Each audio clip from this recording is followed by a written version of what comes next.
Nearly 2,000 Central Americans, well, they're settling near the Eagle Pass, Texas border, spending their fifth day in a temporary shelter.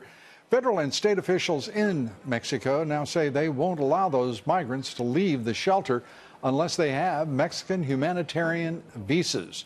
And lawmakers trying to reach a deal on border security, or at least meeting and pretending to do so, seem somewhat less optimistic than a few of them were just yesterday. That, according to a senior congressional source. The lawmakers reportedly looking at spending for the president $1.3 to $1.6 billion on the wall. That, of course, is an insult and far less than the $5.7 billion the president is demanding of what was an original $25 billion project. Joining us tonight is Mark Morgan, former U.S. Border Patrol chief.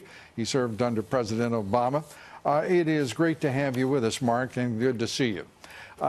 This is first, let's go to the process that we're looking at now. Then that's this ridiculous conference committee made up, it seems, of Republican doves and Democratic hawks. That is on amnesty and on DACA. What do you expect to come of it, if anything? Lou, I think you're right, and you've been talking about it. If you just look at the rhetoric that's just coming from the committee itself, I mean, after the first day that they met, a congresswoman on the committee actually got out there and said to the American people that there is no crisis along the southwest border.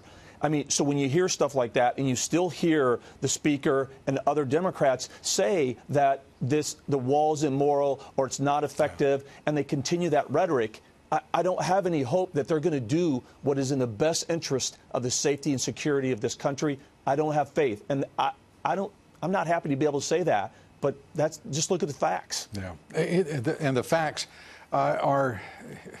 indict both parties. This is no longer a partisan issue. This president, of course, is Republican. But his party is filled with some of the most ridiculous excuses for public servants.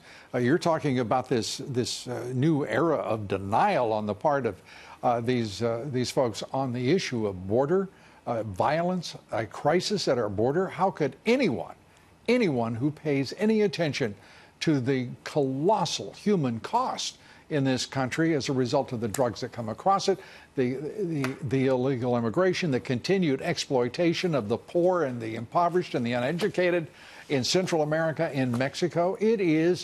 This is a blight on the history of this country and this hemisphere, frankly.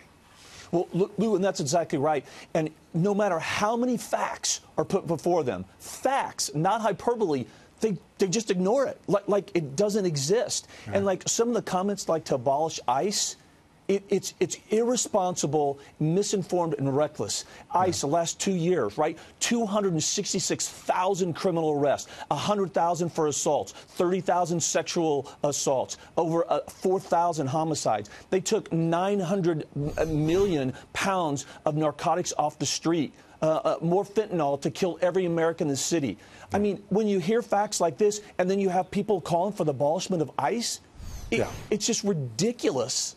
Well, the radical left has become ridiculous, and the Republican right is inert when it comes to solutions. And the inability well, it's not an inability, it is the refusal of both parties, members of both parties, the entire Democratic Party and much of the Republican Party, to acknowledge the tragedy that is that border and the devastating toll and lost lives, 70,000 a year on drug overdoses alone. This president has said it's a crisis. It is a national emergency, whether he declares one or not. Should he act now? Absolutely, and you're spot on with everything you just said. And again, what I like to say, this isn't the president's plan. I mean, he is the president and commander-in-chief putting that forward. But the plan really is the experts' plan, Lou. Yeah, and this is what they've been saying. Right, absolutely. And again, in 2006, you know, bipartisan. They listened to the experts then. In 2013, the Senate listened to the experts and passed a bill which, if you remember, had $8 billion for a physical barrier then in 2013. And now they want to give 1.3. You're right when you said it's insulting. And it's absolutely, the president's got to stay the course. And I believe that he needs to use whatever constitutional legal authorities he has to do the right thing for this country. Absolutely. And I have no doubt that he will. And I want to remind everyone, blood is on the hands of the Chamber of Commerce, the Business Roundtable, the Koch brothers, and Wall Street, who have all worked tirelessly and spent more money than on any other issue in this country to lobby for the exact result, which is amnesty and no impediment at all to illegal immigration across that border. Shame on them, and shame on them throughout. Mark Morgan, thank you for being here. We appreciate it. Always good to see you.